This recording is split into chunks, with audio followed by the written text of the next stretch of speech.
埔透风落雨，机顶坐船厂应价，互风扇甲绑落缀着电线，造成附近3000外户失电。11月初早开始摕高铁对号车票的人，若准要提早去坐白台车自由座，上车进前爱先换车票，才免影响运输的品质。美国亚利桑那发生真严重的风杯沙的灾情，土沙高干那一堵壁，有超过55000户失电器，机场航班也拢暂停。观众朋友，大家好，欢迎收看8月27中道新闻，我是麦尚莹。伫个高雄呢，昨下晡是熊熊透风落雨，机顶一搭造船厂的应价互风扇甲绑落来，结果去缀着电线，是造成附近3000外户失电器。今仔日早起，还阁剩一户是无电通用的。也若这应价业者呢，嘛是因为违规，互市政府加罚6万块。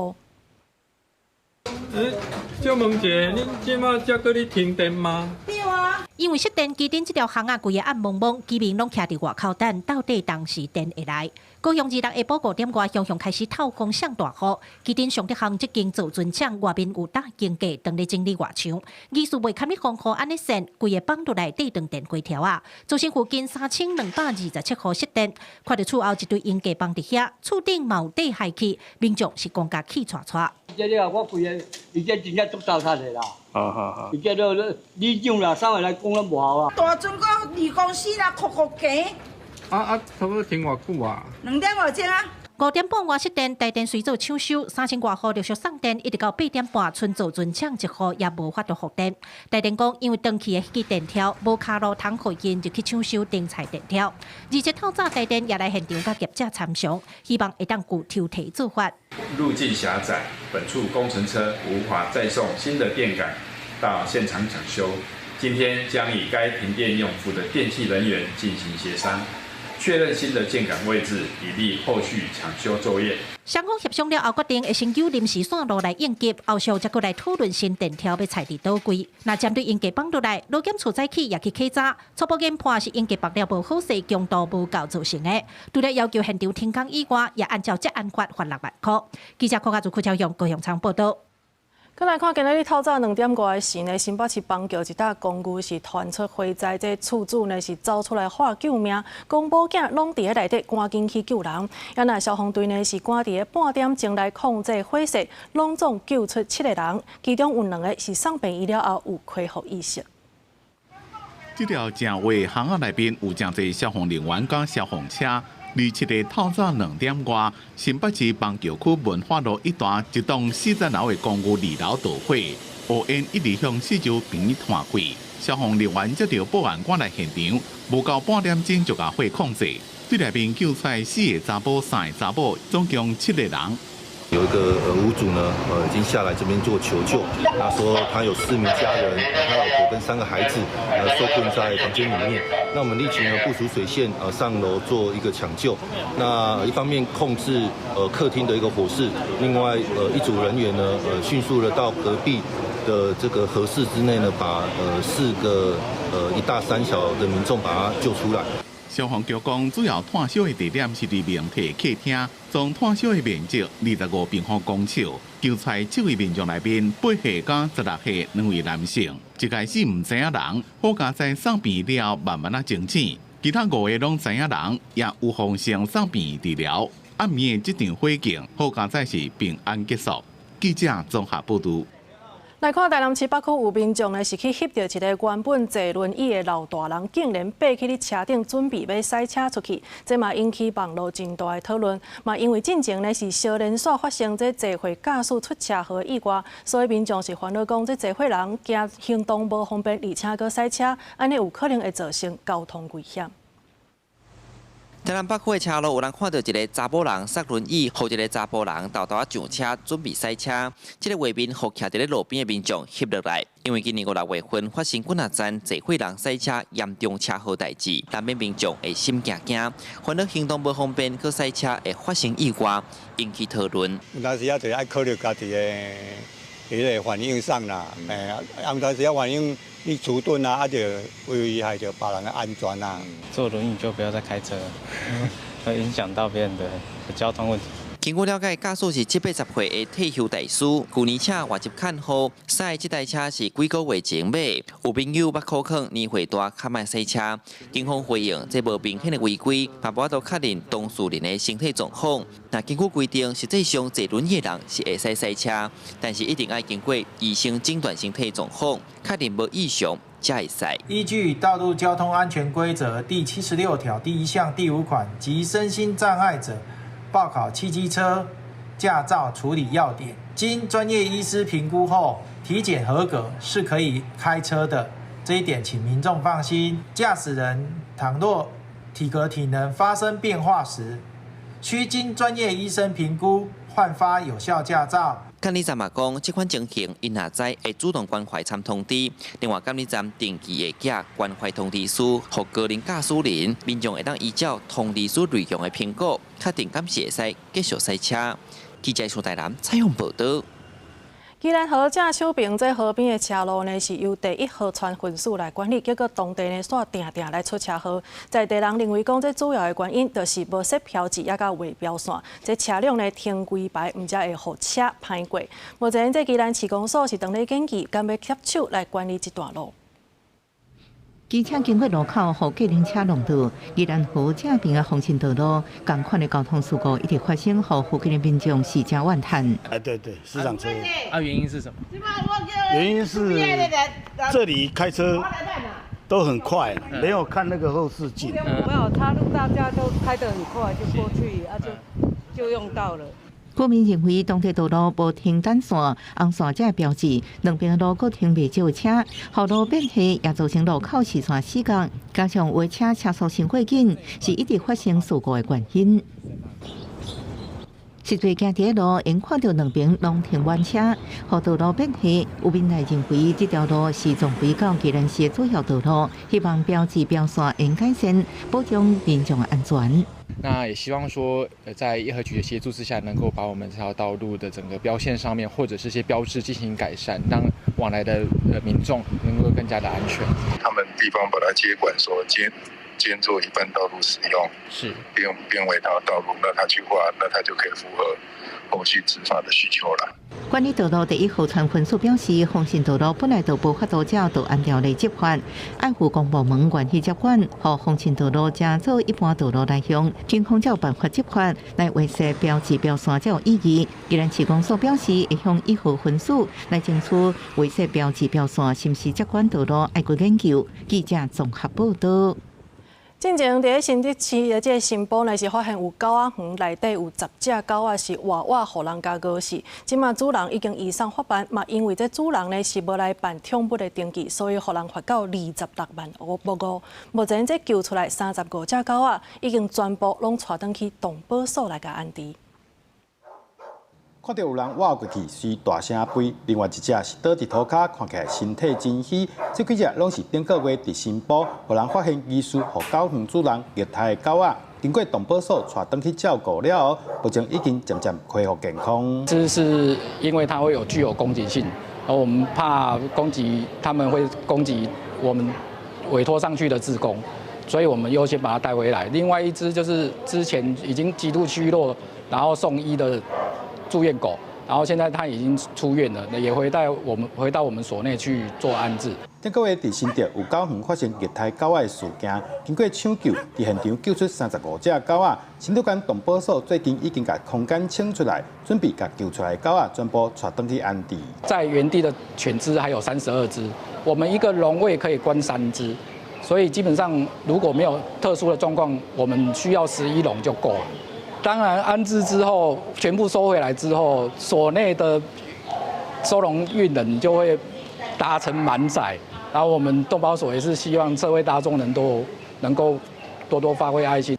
果园的状况目前我们每天都有派人喂食啊，然后经过这个2周以来，那个里面的犬只都明显的就是变胖啊，然后状况都还不错。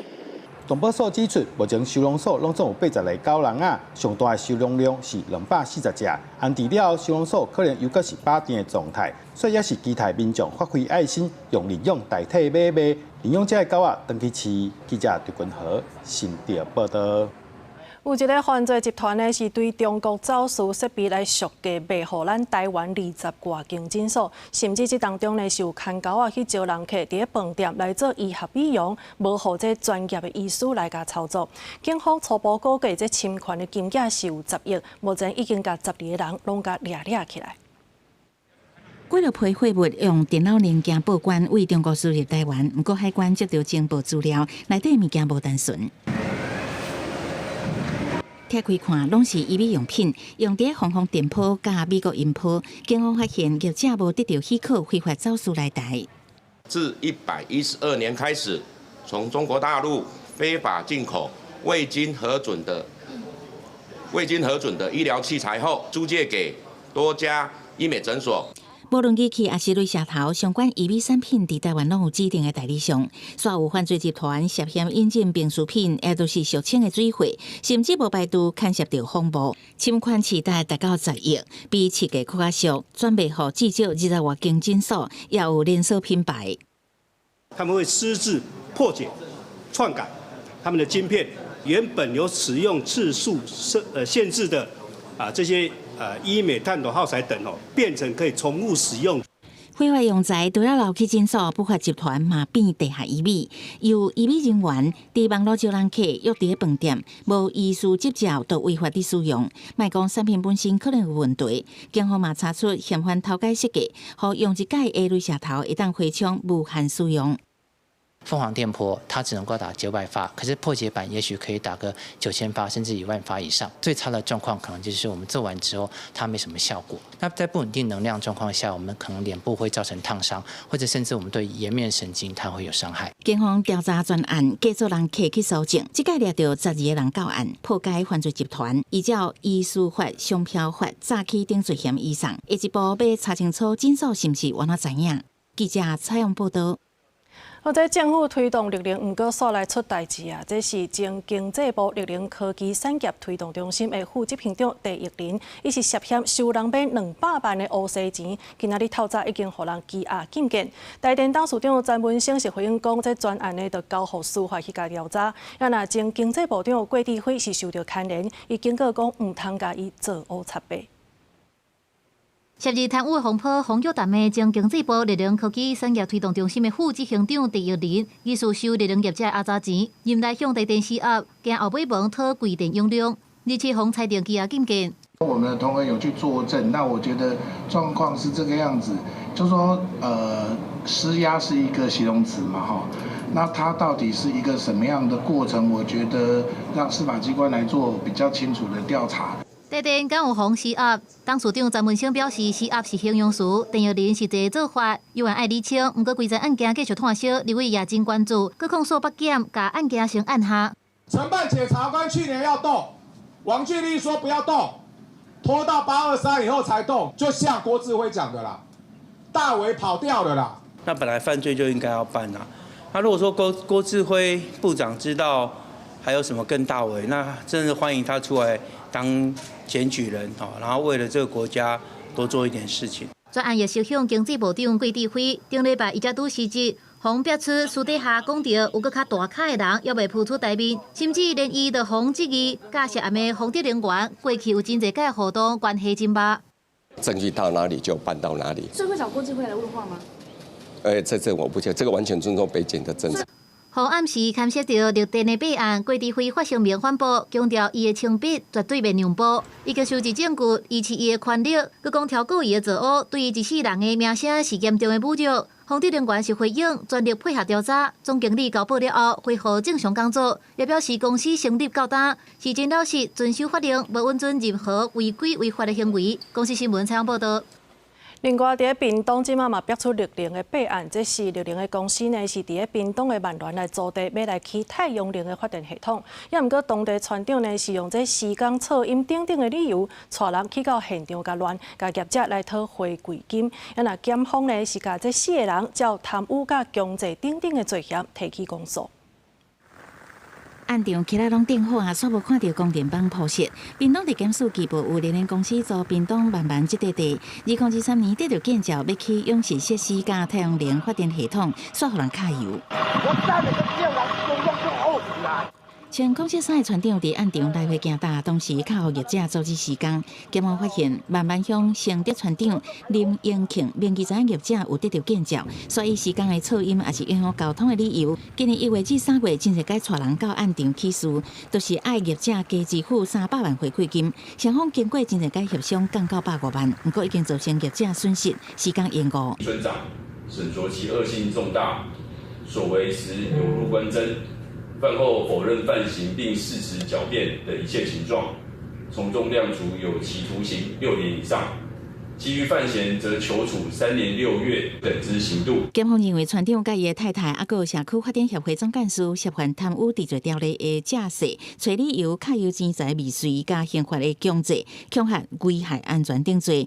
社区发展协会理事长是帮助犯，4个人都互人起诉。已经走到司法程序了，就给司法去判断吧。伊拢出差离谱。无定伫遮。那屏东也出头一个608案，2020年婚姻未了，嘛也出当时的乡长蔡中坤加讲要替乡民争取回馈金加赔偿，去风电案场发动抗议，尾下向业者讨320万过面。即马一审判决出来，蔡中坤互人依照贪污治罪条例判5年6个月，褫夺公权4年。被判处的是5年6月了哈。那最主要是因为它本身涉及的法条是10年以上的重罪哈。那承审的法官其实已经有考虑到。蔡长坤他已经有真诚自白，并缴出犯罪所得哈，那予以减刑。面对判决结果，蔡长坤认为判伤重，强调当初是互人拜托的，唔使安尼处理。听后收到相关的文件了后，会交由律师进行上诉。记者采访报道。生活消息来关心的是，这高铁呢9月2日开始要来推出零件车厢的政策，这是引起公共运输这车内规矩的讨论。结果今日啦，这台铁呢是有旅客讲话相对大声，唔听可劝，尾也转行赶落车。因那事实上呢，包括着这积温在内，车厢内底若准大声讲话，安尼拢是有可能互人赶落车的。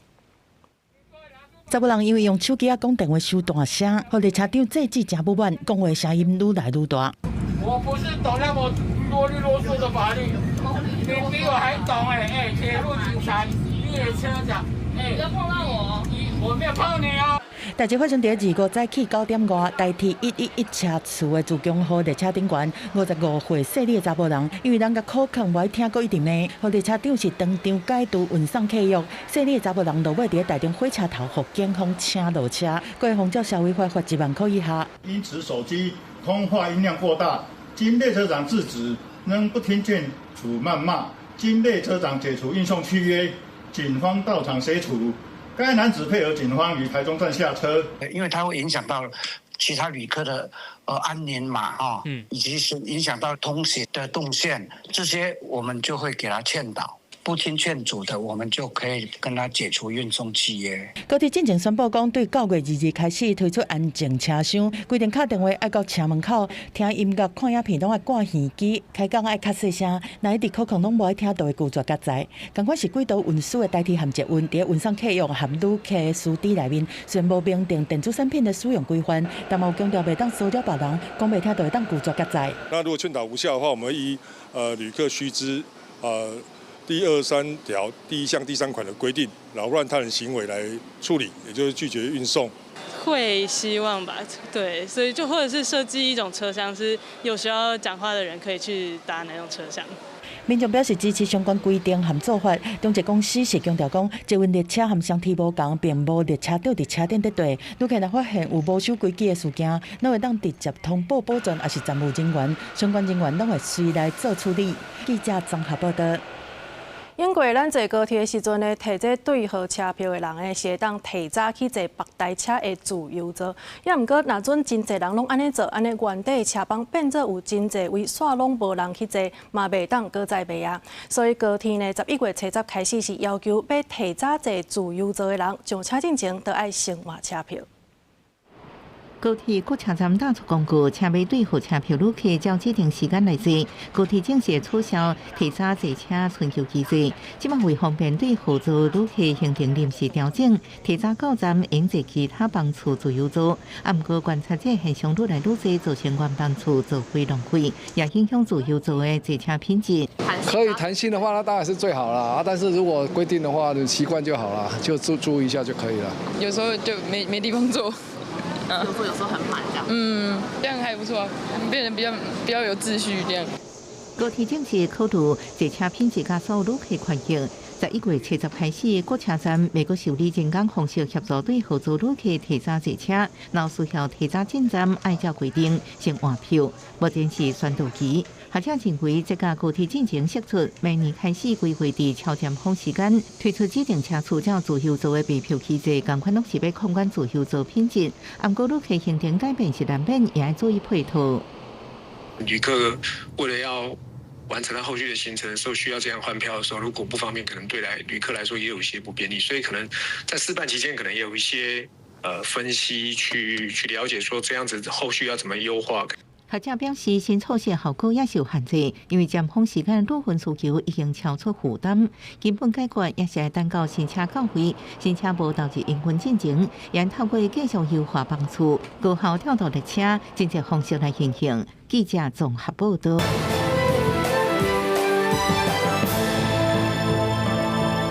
国际消息，咱要先带大家来关心的，就是这美国亚利桑那州呢是发生真严重的风背沙的灾情。这土沙是高到一堵壁有几啊公里长，这宽度嘛有几啊百公尺，规座城市呢是安尼砰砰涌，包括在凤凰城在内的区域有超过55000户熄电器，也那机场航班也拢暂停。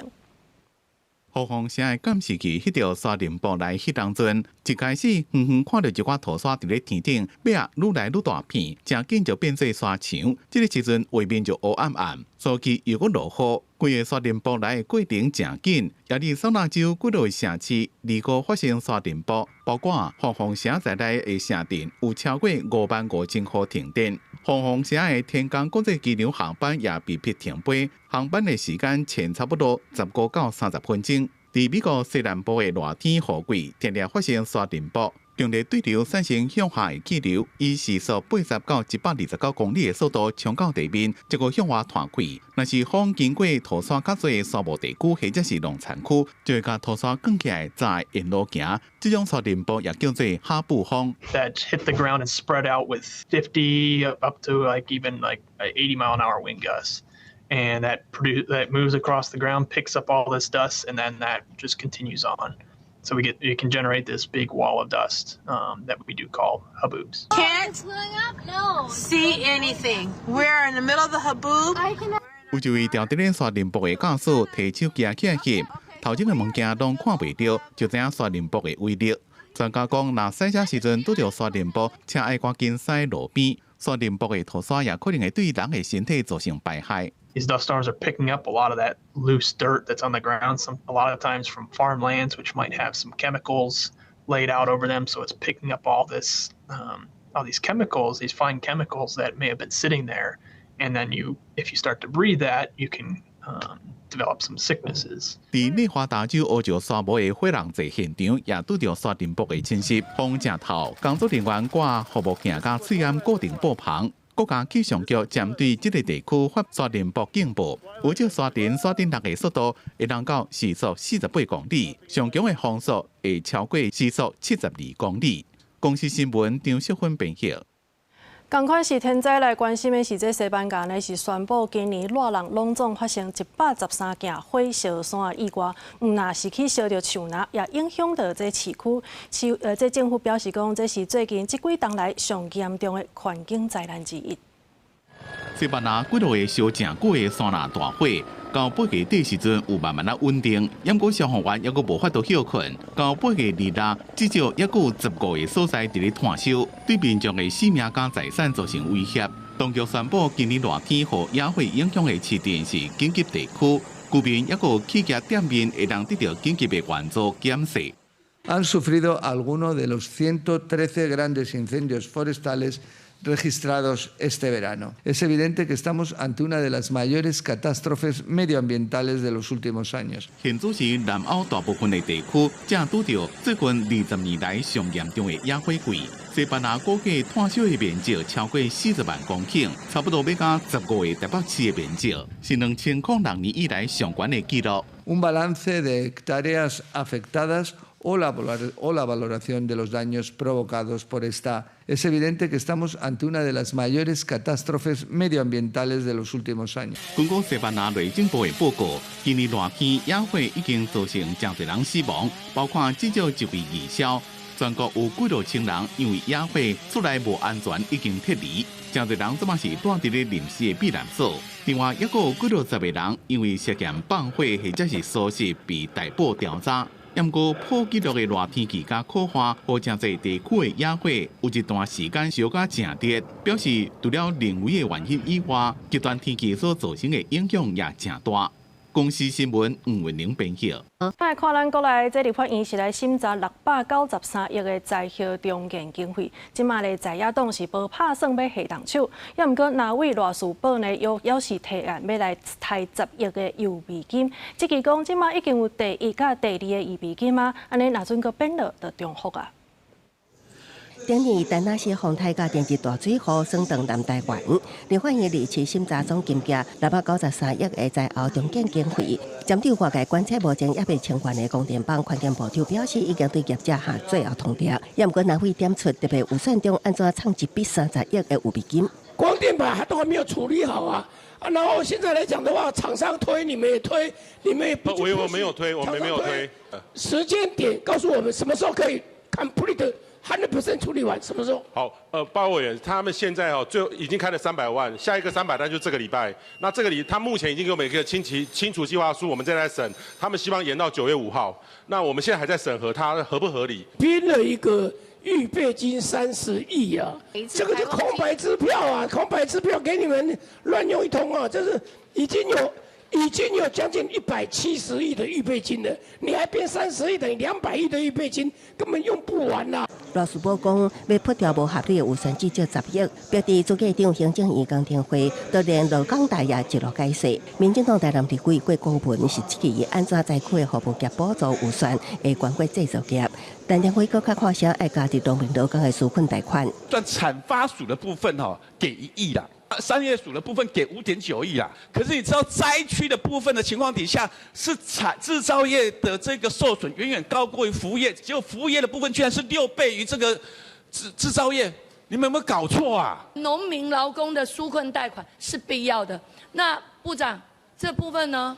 天然灾害的贷款已经有了那个已经处理。那我们现在正在设计所谓的家计的周转金，是那这个家计周转金的概念就好像。过去的就是纾困啦，对啦，只是改变一个名词啦，就改变一个名词。那我们希望说用这种方式来协助他，用比较低的利率，能够让他度过这个难关。总经费包括特别预算600亿，经费调整指引61亿，加动资统筹款32亿。另外发生在野共同支持和在后重建，搁较紧实施。公司新闻采访报道。全国大罢免已经失败去，这民进党内呢，即马是大来检讨，总调关键名，互人点名应该就爱负责。也那伊本人是认为讲，互国会食厝过半，其实并无做唔到代志。也那这在野定言呢，是批评民进党软土深骨，掠关键名来堵笑。大罢免的结果失败，民进党内一直团结追究责任的声音。立法院民进党团即马团结干部被请辞，互人认为是被逼总调关键名下台。立法会林淑芬批评党团变作一言堂，郭国文批评关键名对破坏现金的问题集团性质。提出关键名27伫 FB 破文附一张圣诞大局的相片，写本是唐君生相煎何太急，大罢免是用尽一切可能要互国会过半，那有唔对。柯总召能够审时度势，知所进退，他的回复不要再是谢谢指教，而应该是谢谢收看。除了互外界点名是上大的战犯，关键名也互共党的立委王世坚批评，才知影进退，未逼其下台。内阁全面重新改组，而柯建铭委员也应该知所进退，负起政治责任。这是我在7月26号晚上所说的话，我的想法没有改变。不要只聚焦个人，民进党团大家坦率的来讨论意见，我希望都是着重于制度。民进党团干部定组将会是立法院新会期大家注意的焦点之一。早期将做回立法院副议长，互人认为是总调的适合人选。若苏家辉，大家看好也当接干事长。承担是大家的，是大家需要你才有你承担的问题嘛，所以这个问题不应该是由我回答。党内比我适合当干部的人有非常的多，那现在的困难确实是我们应该要集结众人的智慧，以及运用民主程序来化解彼此的纷争。早期将讲总调就要明年2月才改选，是不是承担这个责任，应该由党内需求来决定。若苏家辉是认为党内有更加适合的干事长人选，第二嘛。党内就要先团结。记者综合报道。根据统计，目前呢是有超过80%的人口犯案的拢是下国家的。内政部是来邀请到12个国家的代表来讨论人口犯案，也有劳动剥削的问题。希望透过会议加强国际上的合作，嘛来整合各部会的力量来提出无同款的计划，希望会当赶紧减少这款的问题。这几年来，一寡跨国犯罪集团会透过诈骗，甲民众拐去别个国家做违法的工作。内政部礼拜三举办防治人口贩运国际研讨会，邀请12个国家的代表讨论人口贩运和劳动剥削的问题。内政部指出，目前有超过80%的人口贩运拢是下国家的，希望透过这届会议加强国际上的合作。另外，政府嘛已经整合各部会的力量，提出无同的行动计划。在行政院及各部会的努力下，最近几年陆续实施了渔业与人权行动计划、反剥削行动计划以及国家人权行动计划等等。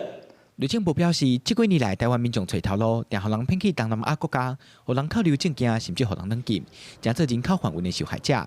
政府透过和非政府组织的合作，受害案件已经从111年的160多件，降到去年的120件左右。另外，内政部嘛伫去年修订人口贩运控制法，但是违反会受到更较重的处罚。在新修订的人口贩运防治法里面，这个有增加了一个所谓的利用他人从事我国刑罚行为的这样子的一个处罚规定，它是可以处1年以上7年以下的有期徒刑。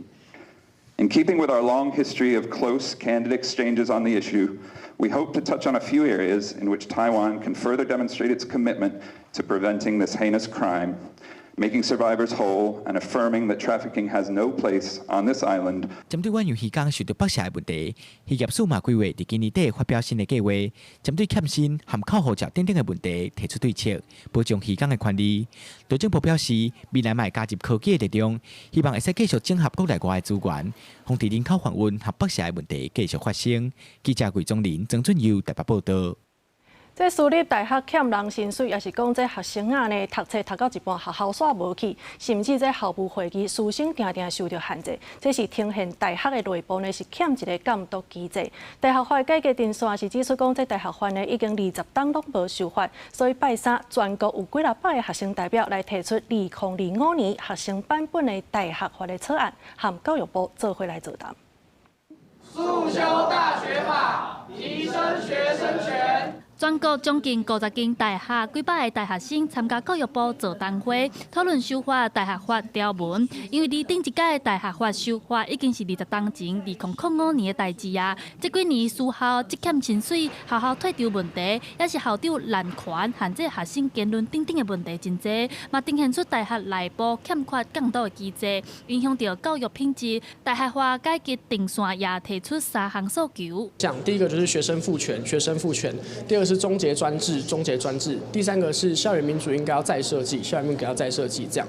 那里面还有包含一些说校长遴选希望纳入学生代表，然后校务会议的学生代表席次应该提升至1/3的。大学法改革定线要求学校爱予学生有一定的比例去参与学校的公共代志，亲像咧选校长的时，予学生有投票权，嘛爱予学生有参加教评会的权益。另外，要大师大的学生及查某卡球队抽会礼，希望予大学法修法的时阵，通予学生参与校内教评会，予校内通增加监督的机制。在师大女足案里面，大家也看到，其实霸凌防治委员会跟教评会做出了落差很大的决议。那其实我们认为，教评会里面都是老师嘛，那老师其实就是跟他朝夕相处的同侪，他其实很难针对这种案件来做出要同事丢范围的这种决定。因此，我们希望至少学生代表，又或者是至少外部的委员可以进到教评会里面来，然后参与审议。今天因为同学的版本也非常的具体明确。好，我们也会把同学的版本来纳到我们目前在研拟的版本里面。针对学生团体提出意见，教育部表示未来会继续讨论，整合做出修法的方向。未来会建议提出部版的草案，送去立法院审议。记者陈选王兴忠台北报道。台中大街铁站线有民众呢是反映讲，这观景台步道边的这铁栏呢，若准摸到会去互电到。市政府是发现讲，其实周围并无电力设备，认为讲是这护栏材质是金属，而且也阁是可测的。空气若准无遐重的时阵，才会有去互电到的感觉。目前已经来设除静电的装置来解决这款的问题。经营到台中的铁站线，望到景观台步道的栏杆，麻麻的感觉，互拢行一条。稍微有一点刺痛麻麻的感觉，这样子。你没有心理准备，一开始一定会吓到啦，对。就是没有预期到啊，对，就是你没有想说，你摸栏杆的时候可能会有触电的那个状况。不少人到台中大街铁站线调出公园观景台步道，望栏杆向顶观行，拢会发现有被电到的感觉。安尼情形到观景台更较明显，也向市府反映有疑似漏电的现象。市府风管所表示，附近无电力设施，或者是电线通过，会备电是因为静电现象。秋冬的季节，铁砧山的风是比较大的，那所以秋冬的季节，然后再搭配上你如果比较不下雨的时间，就是比较长时间没下雨的话，那天气就会比较干燥。那比较干燥的时候，就会比较容易发生这个触电的现象，这样子。那个栏杆啊，就亮亮的，然后发上，不小心一碰，那真的是就是触电的感觉。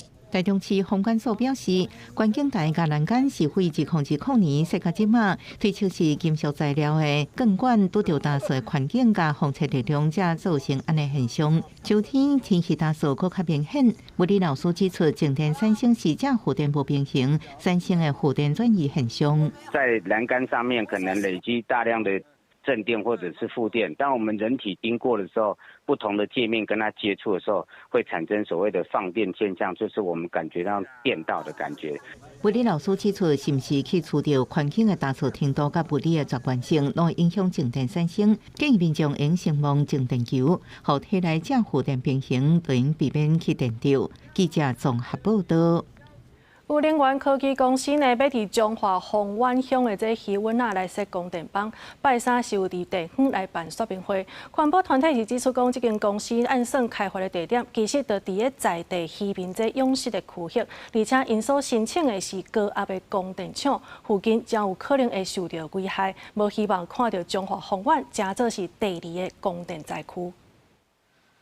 彰化丰原有济济饲蚵仔、蛤蟆的养殖业者，有能源科技公司按算要来开发40公顷的渔电共生，拜三伫地方举办说明会。但是进前风台来酸断南部的光电棒，阁有地下水污染等等的疑虑，地方民众拢真烦恼光电棒一来对环境会造成影响。目前阮是感觉讲无介理想啦，因为台南有发生这件代志吼，规个拢会惊啦。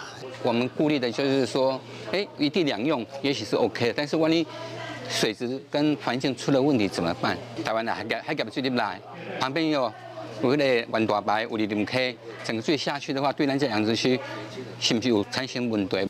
能源公司表示，这几年来因为气候、无地下水等等的问题，影响地方养殖业的收成，因即届要开发40公顷的室内渔电共生，会当较稳定生产，嘛要靠少年辈转来地方发展。光电棒的设置拢会经过结构的计算，民众烦恼的环境污染问题嘛，拢会照规定处理。那我们太阳板其实它有相关的法律规定啦，因为这是南部，他们是水面型的哈，要强调他们建制温室的养殖场，因为需要经过做结构计算，特别风台起来、强风起来，伊太阳板黑白买。不过，环团指出，中华沿海乡镇这几年有侪能源公司来开发，有的为时间开始就出现违规的行为，对土地拢有真大影响。能源公司表示，目前也伫咧办说明会阶段，9月11日有第2场的说明会，会一直办到地方有共识，才会向主管机关提出申请。记者杨淑晴中华报道。屏东有一个查甫人，昨昏伫咧卫福部屏东病院咧等门诊的时阵呢，人熊熊失去意识，而且阁无心跳。这医护团队是伫咧13分钟内成功将人救倒转来。那病医是表示讲，平常时的训练也阁有团队的合作，就是即摆任务成功的关键。本来咧等门诊，煞熊熊失去意识，规个人倒伫椅仔顶。医护人员一看到，就赶紧挖过检查病人的状况，随启动急救的程序。护理师马上甲病人刷到看病间进行心肺复苏术，同步用电击治疗，予伊药物，最后替病人装经啊，这名查甫人才顺利恢复心跳。随后病人失去脉搏，那我们就立刻启动这个心肺复苏术，那并且呢有给予这个电击器去暂电击这样子。对，那后续的急救呢，病人他的心跳是有恢复，我们也立刻把病人转送到急诊。这是一个反应动作啦，因为平常就是这样训练，所以是病人什么的样的状况之下，我们都可以立即采取最合适的措施。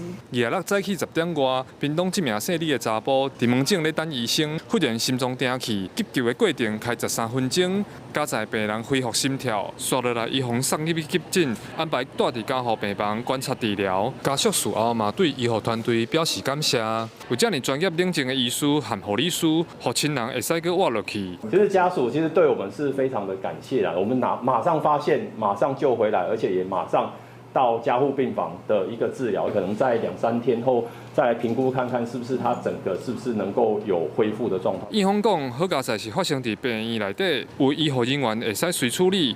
若是伫厝内碰到这种状况，佮爱等救护车送医，急救的时间去拖着，就有可能无命。副院长嘛表示，这摆案例展现了医护团队合作，替病人争取到黄金救援时间。记者柯明哲，屏东报道。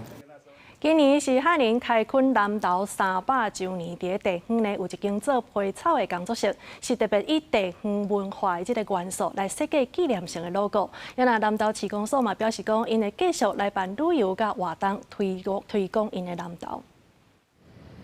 对清朝就有的南投花仔出名的小食南投意面。包括山红土种出来的往来，用南投县、南投市遮的代表性元素设计成一个 logo。南投市一位皮革工艺师讲，因为今年是南投开垦300年，伊设计这个图样，而且甲皮革做结合，卖伫一挂挂当中，互民众手工制作，希望加深大家对南投的印象。南投的这个城隍爷祭，其实是我们俗称小过年，所以这个在我们的意象里面，我们特别把它放进去。百年市场里面，这个意面其实在我们庶民生活里面是很重要的一个地位。南投市公所表示，南投市有税务出场所，不得奠定历史建筑。毛古迹、拿电寺院，过去的南投花仔产业更是真兴旺。有南投小过年名号的配天宫盛奉照景，这拢是南投正值得推广的文化。公所每年拢会办理意面节，召集宗教庆典等等来发扬这个特色。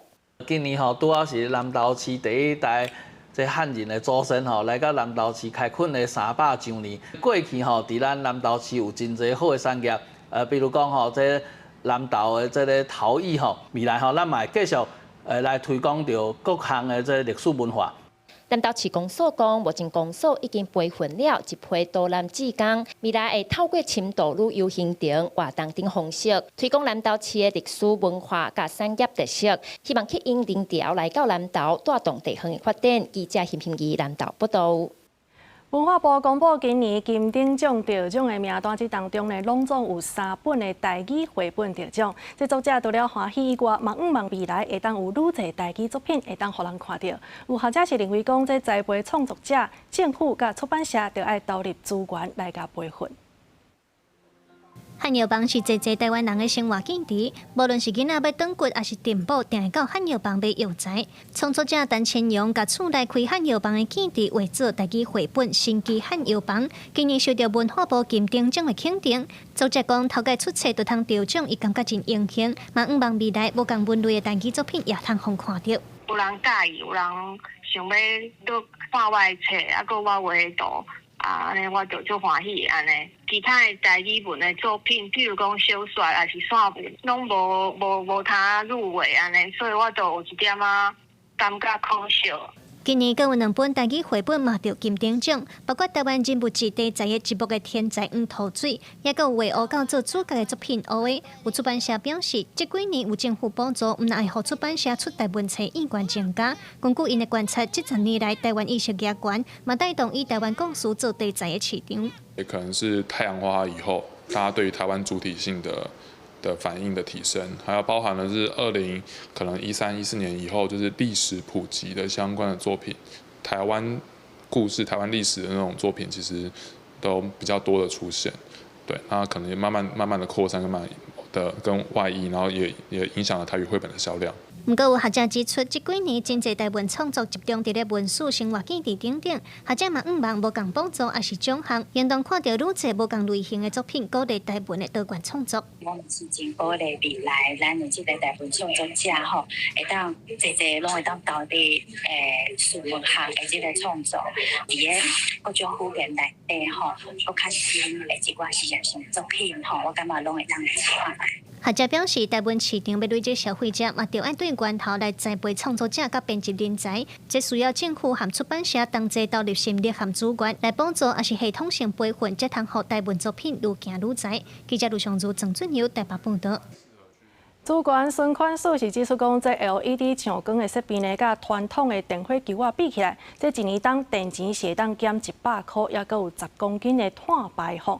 即马政府是和业者来合作，推出强光设备优惠换新的活动，希望会当为环境来做出贡献。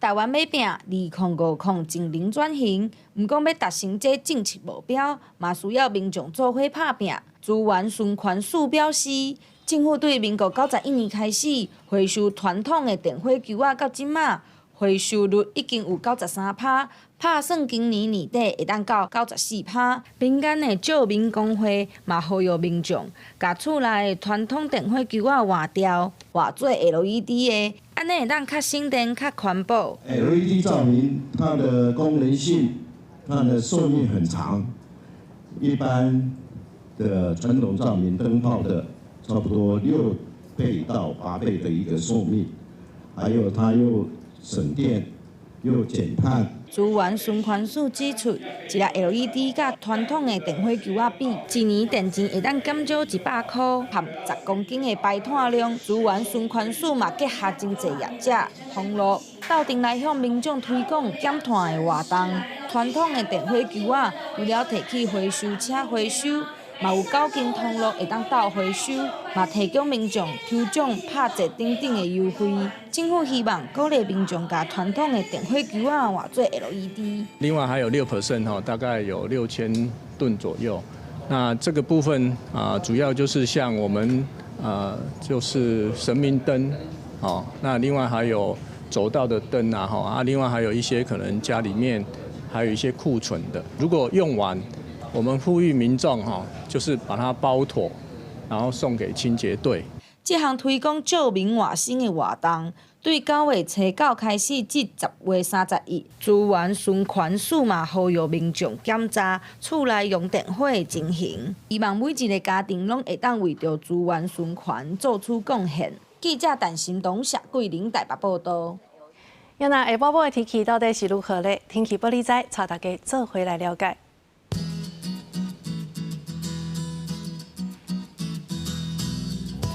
北部地区30度到36度，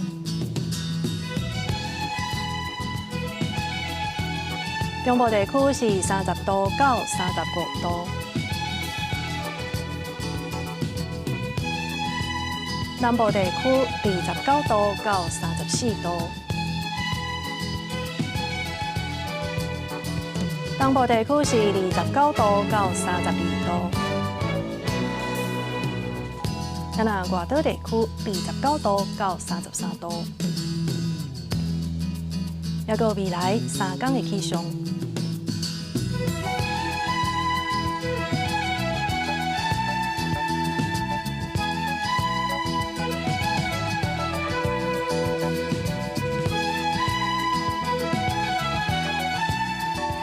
以上就是这则中岛新闻，感谢你的收看，明仔载同一个时间，咱再相会。